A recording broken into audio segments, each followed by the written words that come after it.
Hello students, video शुरू करने से पहले प्लीज चैनल को लाइक, शेयर और सब्सक्राइब जरूर करें। एक इम्पॉर्टेंट इन्फॉर्मेशन, अगर आपको इस वीडियो के नोट्स चाहिए तो डिस्क्रिप्शन बॉक्स में दिया गया डाउनलोड लिंक चेक करें। Thank you. चलिए शुरू करते हैं। इस वीडियो में हम पढ़ेंगे MLIE 102 रिसर्च मेथोडोलॉजी के प्रीवियस ईयर और most important questions with answers. ये क्वेश्चंस आपके एग्जाम के लिए बहुत इम्पॉर्टेंट है। अगर आपने ये अच्छे से कर लिए तो एग्जाम निकलना पक्का है।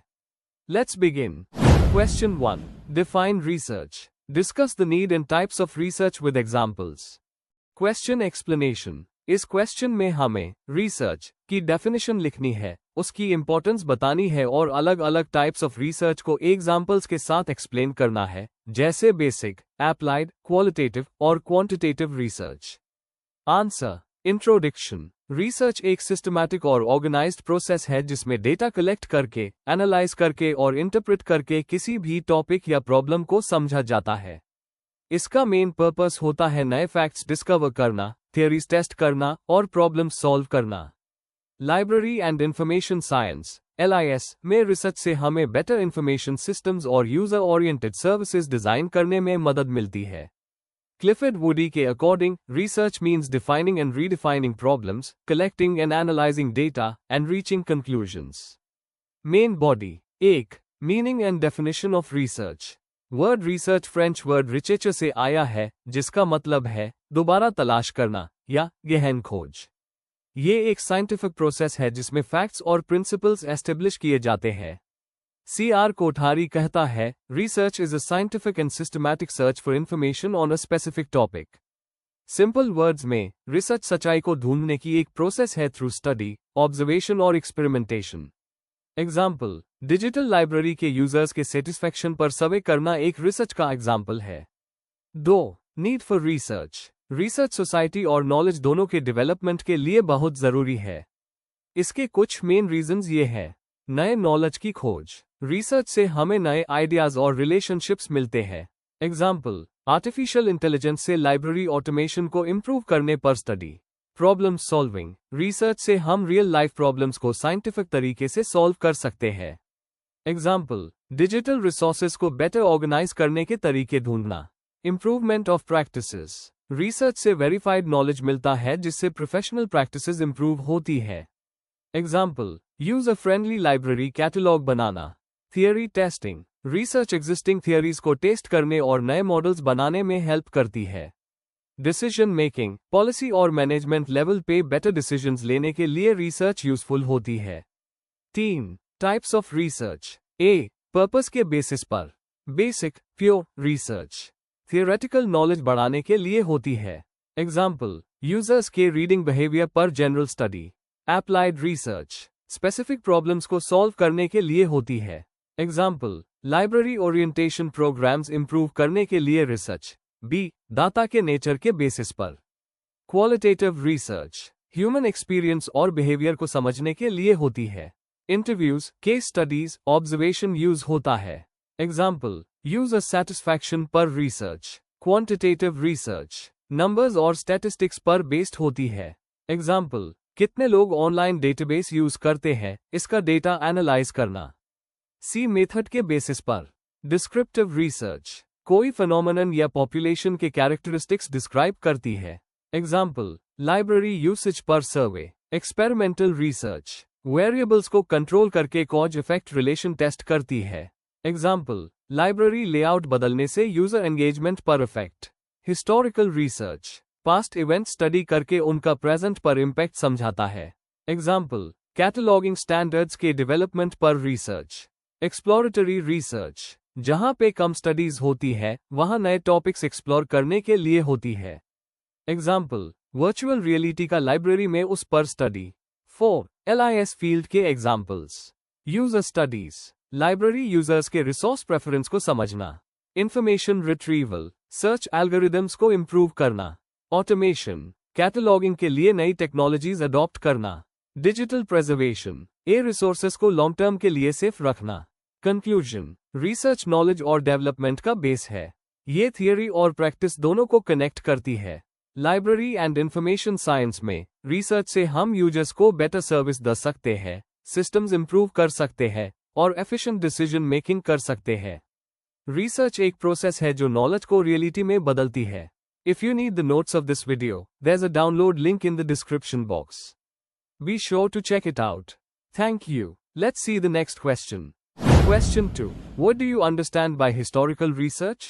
Discuss the advantages, limitations and applications of historical research in LIS. Question explanation. इस क्वेश्चन में हमें हिस्टोरिकल रिसर्च का मतलब समझाना है, उसके एडवांटेजेस और लिमिटेशंस बताने हैं, और ये भी एक्सप्लेन करना है कि इसका use library and information science LIS में कैसे होता है। मतलब थियरी के साथ प्रैक्टिकल एंगल भी कवर करना है। आंसर। इंट्रोडक्शन। हिस्टोरिकल रिसर्च एक ऐसा रिसर्च मेथड है जिसमें हम पास्ट इवेंट्स का स्टडी करते हैं ताकि प्रेजेंट को समझ सके और फ्यूचर के लिए प्लानिंग कर सके।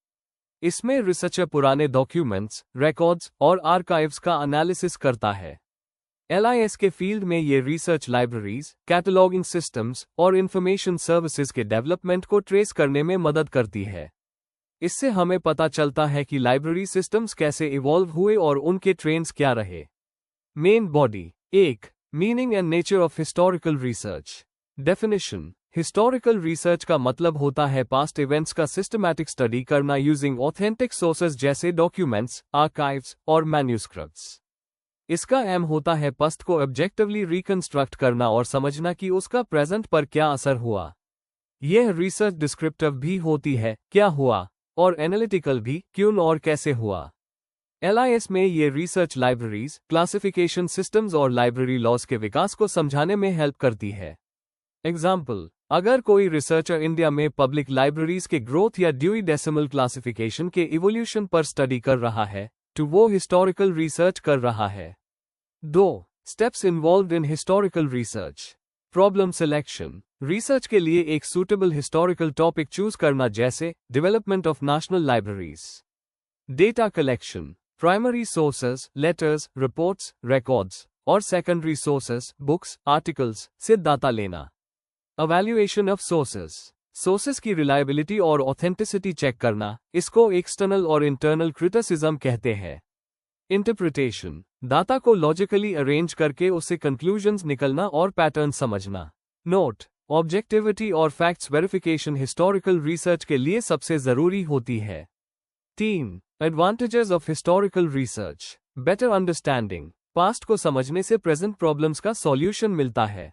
Learning from mistakes. पुराने एक्सपीरियंसेस से गलतियां रिपीट नहीं होती।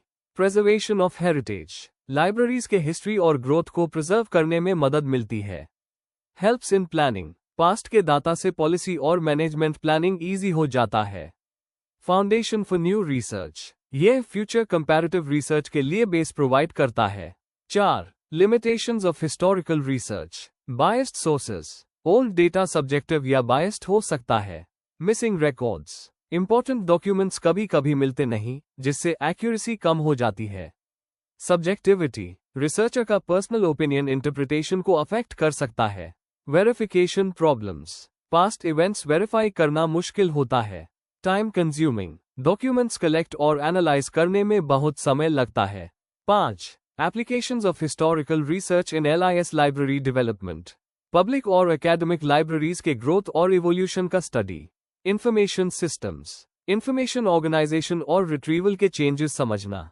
Library education. लाइब्रेरी साइंस के सिलेबस और टीचिंग मेथड्स के डेवलपमेंट का एनालिसिस। पॉलिसीज और लॉस। लाइब्रेरी एक्ट्स, कॉपीराइट और इंफॉर्मेशन लॉस के इवोल्यूशन को ट्रेस करना। Biography and institutional studies. Famous librarians और इंस्टीट्यूशंस के हिस्टोरिकल कॉन्ट्रीब्यूशंस पर स्टडी करना। एग्जाम्पल, डॉक्टर SR रंगनाथन के कंट्रीब्यूशंस और इंडियन लाइब्रेरी लेजिस्लेशन के इवोल्यूशन पर रिसर्च करना हिस्टोरिकल रिसर्च के एग्जाम्पल्स है। कंक्लूजन। हिस्टोरिकल रिसर्च LIS के लिए एक इम्पॉर्टेंट मेथड है जो हमें पास्ट और प्रेजेंट को कनेक्ट करने में हेल्प करता है। इससे हम लाइब्रेरी डेवलपमेंट, एजुकेशन और पॉलिसीज का इवोल्यूशन समझ सकते हैं। कुछ लिमिटेशंस होने के बावजूद ये रिसर्च हमेशा यूजफुल और इन्फॉर्मेटिव होती है। If you need the notes of this video, there's a download link in the description box. Be sure to check it out. Thank you. Question 3. What do you understand by sampling in research? Describe the types of probability sampling methods in detail. Question explanation. इस question में हमें पहले ये बताना है कि research में sampling का क्या मतलब होता है। मतलब हम पूरी पॉपुलेशन के बजाय एक छोटी सी ग्रुप को स्टडी करते हैं। फिर हमें प्रोबेबिलिटी सैम्पलिंग के टाइप्स को डिटेल में समझाना है जहां हर मेंबर के सिलेक्ट होने का इक्वल चांस होता है। आंसर। इंट्रोडक्शन। सैम्पलिंग रिसर्च का एक इम्पॉर्टेंट पार्ट है जिसमें रिसर्चर पूरी पॉपुलेशन को स्टडी करने के बजाय उसका एक छोटा रिप्रेजेंटेटिव ग्रुप सेलेक्ट करता है। जब पॉपुलेशन बहुत बड़ी होती है तो हर इंडिविजुअल से डाटा लेना मुश्किल होता है। इसलिए सैम्पलिंग के थ्रू टाइम और पैसा दोनों बचाकर एक्यूरेट रिजल्ट्स मिलते हैं। प्रोबेबिलिटी सैम्पलिंग वो मेथड है जिसमें हर मेंबर के पास सिलेक्ट होने का इक्वल और नोन चांस होता है, इसलिए ये सबसे रिलायबल टेक्निक मानी जाती है। Main body. 1. मीनिंग और importance of sampling. Meaning. Sampling का मतलब है पॉपुलेशन के एक रिप्रेजेंटेटिव ग्रुप को चुनना ताकि उसके बेसिस पर पूरी पॉपुलेशन के बारे में कंक्लूजन निकला जा सके। इंपॉर्टेंस। टाइम और रिसोर्सेस बचता है। लार्ज स्टडीज को मैनेजेबल बनाता है। साइंटिफिक एक्यूरेसी मेंटेन करता है। रिजल्ट्स को जनरलाइज करने में हेल्प करता है। एग्जाम्पल, अगर एक रिसर्चर पूरे इंडिया के लाइब्रेरी यूजर्स का सर्वे नहीं कर सकता तो वो 500 यूजर्स का एक साइंटिफिक सैंपल ले सकता है। 2. Concept of probability sampling. Probability sampling वो टेक्निक है जिसमें पॉपुलेशन के हर यूनिट के सिलेक्ट होने का चांस नोन और इक्वल होता है। इससे बियास कम होता है और रिसर्च के रिजल्ट्स रिलायबल बनते हैं।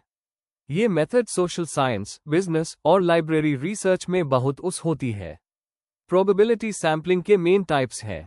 Simple random sampling, systematic sampling, stratified sampling, cluster sampling. 3. Types of probability sampling methods. Simple random sampling. इस मेथड में पॉपुलेशन के हर इंडिविजुअल के सिलेक्ट होने का इक्वल चांस होता है। ये एक लॉटरी सिस्टम जैसे होता है जहां रैंडमली सिलेक्शन होता है। एग्जाम्पल, 1000 स्टूडेंट्स की लिस्ट में से रैंडम 100 स्टूडेंट्स सिलेक्ट करना। एडवांटेजेस। सिंपल और अनबायस्ड। लिमिटेशंस। पूरी पॉपुलेशन लिस्ट चाहिए होती है, बहुत लार्ज पॉपुलेशन के लिए मुश्किल। बी. Systematic sampling. इसमें रिसर्चर एक रैंडम स्टार्टिंग पॉइंट चूज करता है और उसके बाद हर KTH यूनिट सेलेक्ट करता है। Formula. K equal capital N by small n, capital N equal total population, small n equal sample size. Example, 1000 books में से हर 10th बुक सेलेक्ट करना। Advantages. Simple और quick. Limitations. अगर लिस्ट में hidden pattern हो तो बायस आ सकता है। C. Stratified sampling. पॉपुलेशन को छोटी ग्रुप्स, स्ट्राटा, में डिवाइड किया जाता है, जैसे एज, जेंडर, इनकम। फिर हर ग्रुप से रैंडम सैंपल लिया जाता है। पर्पस। हर ग्रुप का प्रॉपर रिप्रेजेंटेशन माइल। एग्जाम्पल, लाइब्रेरी यूजर्स को स्टूडेंट्स, टीचर्स और रिसर्चर्स में डिवाइड करके हर ग्रुप से कुछ लोग लेना। एडवांटेजेस। ज्यादा एक्यूरेट और रिप्रेजेंटेटिव। लिमिटेशंस। एडवांस में डिटेल्ड पॉपुलेशन इन्फो चाहिए होती है। डी. Cluster sampling. पॉपुलेशन को क्लस्टर्स, ग्रुप्स में डिवाइड किया जाता है, जैसे सिटीज, स्कूल्स या लाइब्रेरीज। फिर कुछ क्लस्टर्स रैंडमली सेलेक्ट करके उन सभी मेंबर्स को स्टडी किया जाता है। एग्जाम्पल, 5 यूनिवर्सिटीज रैंडमली सेलेक्ट करके उनके सब स्टूडेंट्स का डाटा लेना। एडवांटेजेस। लार्ज एरिया के लिए इकोनॉमिकल। लिमिटेशंस। सैम्पलिंग एरर बढ़ सकता है। 4. कंपैरिजन और सिलेक्शन। रिसर्चर सैम्पलिंग मेथड को रिसर्च के पर्पस, बजट और पॉपुलेशन के साइज के हिसाब से चूज करता है। नेशनल लेवल स्टडीज के लिए क्लस्टर सैम्पलिंग सस्ता होता है। एक्यूरेसी के लिए स्ट्रैटिफाइड सैम्पलिंग बेस्ट होता है। स्मॉल और डिफाइंड पॉपुलेशन के लिए सिंपल रैंडम सैम्पलिंग यूज किया जाता है। कंक्लूजन। आखिर में, सैम्पलिंग रिसर्च का बैकबोन है जिससे रिसर्चर छोटी सी ग्रुप के डाटा से पूरी पॉपुलेशन के रिजल्ट समझ सकता है।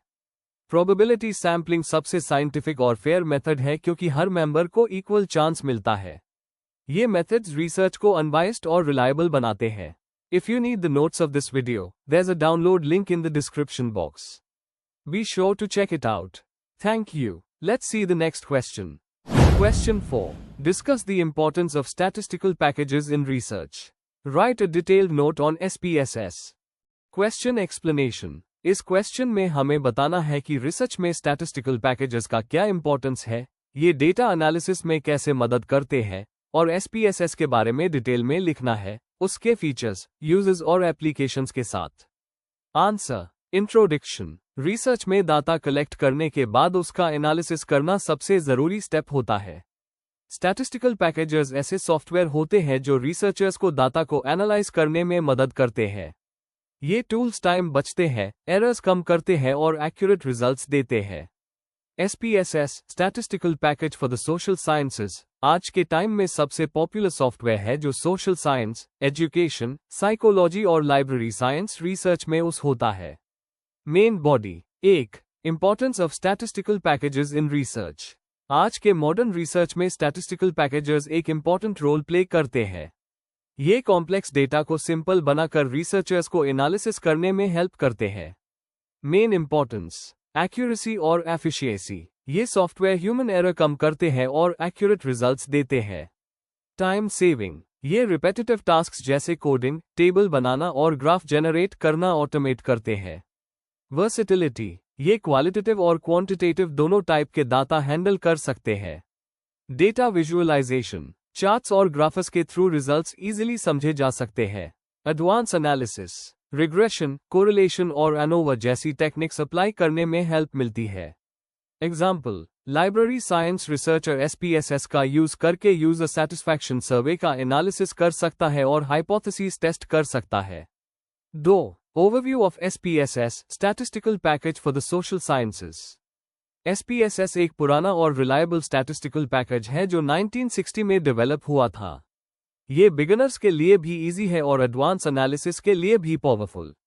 Main features of SPSS, user interface. Simple graphical interface जो डेटा एंट्री और एनालिसिस को इजी बनाता है। Data management, data cleaning, editing और ट्रांसफॉर्मेशन के ऑप्शंस देता है। Statistical analysis, descriptive statistics, regression, correlation, t-test और एनोवा के टूल्स देता है। Graphical tools, bar charts, pie charts, scatter plots और हिस्टोग्राम्स इजीली जनरेट करता है। आउटपुट व्यूअर, रिजल्ट्स को क्लियर फॉर्मेट में शो करता है। Syntax editor, command based analysis के लिए सिंटैक्स लिखने की फैसिलिटी देता है। 3. Applications of SPSS in research. SPSS academic, business और सोशल रिसर्च में वाइडली यूज होता है। एप्लीकेशंस, सर्वे एनालिसिस, क्वेश्चनर्स के रिजल्ट्स का क्विक एनालिसिस करता है। हाइपोथेसिस टेस्टिंग, टी-टेस्ट, ची-स्क्वायर और रिग्रेशन के लिए होता है। डेटा ट्रांसफॉर्मेशन, डाटा को मर्ज, स्प्लिट और रिकोड करने में मदद करता है। प्रिडिक्शन मॉडल्स, रिग्रेशन के थ्रू फ्यूचर ट्रेंड्स प्रिडिक्ट करता है। एजुकेशनल रिसर्च, स्टूडेंट परफॉर्मेंस और लर्निंग आउटकम्स एनालाइज करने के लिए होता है।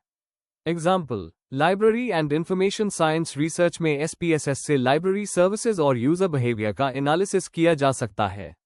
4. Advantages and limitations of SPSS। Advantages, reliable और यूजर फ्रेंडली सॉफ्टवेयर है।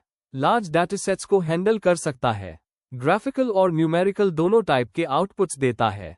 बिगिनर्स और एक्सपर्ट्स दोनों के लिए सूटेबल है। लिमिटेशंस, सॉफ्टवेयर का लाइसेंस कॉस्टली होता है। कॉम्प्लेक्स प्रोग्रामिंग के लिए कस्टमाइजेशन लिमिटेड है। स्टैटिस्टिकल नॉलेज होना जरूरी है सही इंटरप्रिटेशन के लिए। कंक्लूजन, आज के टाइम में स्टैटिस्टिकल पैकेजेस रिसर्च का एसेंशियल पार्ट बन चुके हैं। ये डाटा को सिस्टमैटिकली एनालाइज करने और मीनिंगफुल रिजल्ट्स निकलने में मदद करते हैं। SPSS अपने यूजर फ्रेंडली नेचर और पावरफुल फीचर्स के लिए सबसे पॉपुलर है।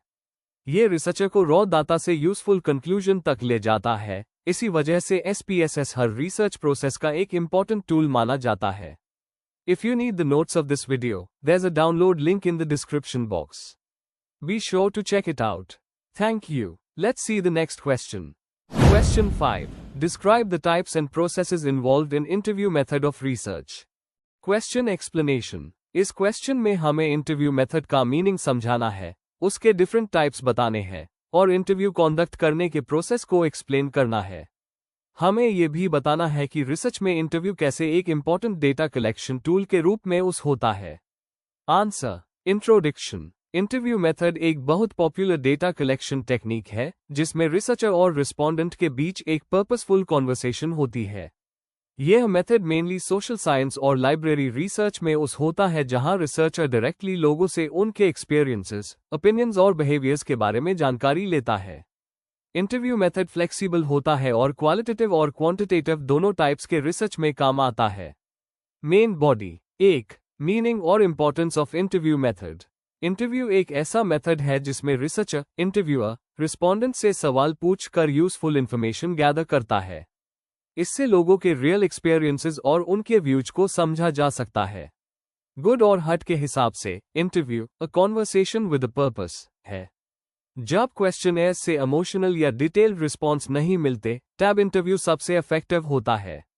एग्जाम्पल, लाइब्रेरी रिसर्च में इंटरव्यू का यूज यूजर्स के सेटिस्फैक्शन लेवल या लाइब्रेरियंस के प्रॉब्लम समझने के लिए होता है। 2. Types of interviews.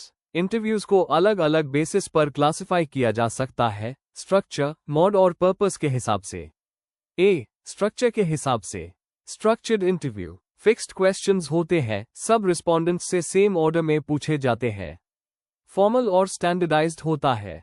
Unstructured interview free flowing discussion होती है, क्वेश्चंस फ्लेक्सिबल होते हैं। क्वालिटेटिव रिसर्च के लिए बेस्ट होता है। सेमी स्ट्रक्चर्ड इंटरव्यू दोनों का कॉम्बिनेशन होता है, एक गाइड होती है पर नए क्वेश्चंस भी ऐड किए जा सकते हैं।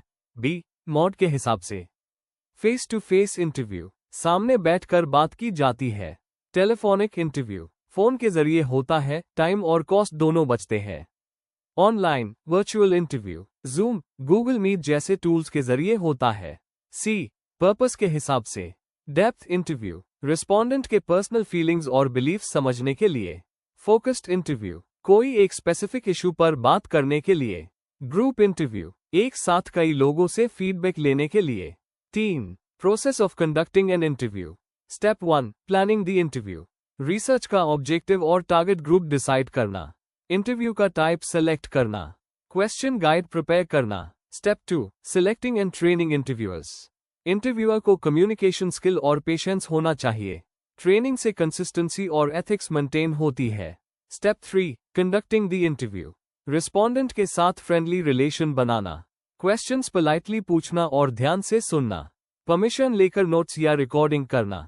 Step 4. Recording and transcribing data interview के तुरंत बाद इंपॉर्टेंट पॉइंट्स लिख लेना। कॉन्फिडेंशियलिटी मेंटेन करना। Step 5. Analysis and interpretation answers को कोड करके कैटेगराइज करना। पैटर्न्स और थीम्स आइडेंटिफाई करना जो रिसर्च ऑब्जेक्टिव से रिलेटेड हो। 4. एडवांटेजेस और लिमिटेशंस। एडवांटेजेस डीप और डिटेल्ड इंफॉर्मेशन मिलती है। रिस्पोंडेंट के इमोशंस और एक्सप्रेशन समझने का मौका मिलता है। फ्लेक्सिबल मेथड है, क्लैरिफिकेशन पॉसिबल है। लिमिटेशंस टाइम कंज्यूमिंग और कॉस्टली होता है। इंटरव्यूअर बायस हो सकता है। रिस्पोंडेंट्स सोशली डिजायरेबल आंसर्स दे सकते हैं। कंक्लूजन इंटरव्यू मेथड रिसर्च में एक पावरफुल टूल है जिससे हम लोगों के रियल एक्सपीरियंसेस और इनसाइट्स डायरेक्टली ले सकते हैं। अगर प्लानिंग और एग्जीक्यूशन सही हो तो यह मेथड बहुत रिलायबल और मीनिंगफुल डेटा प्रोवाइड करता है। रिसर्चर के कम्युनिकेशन स्किल और एथिक्स पर इस मेथड की क्वालिटी डिपेंड करती है।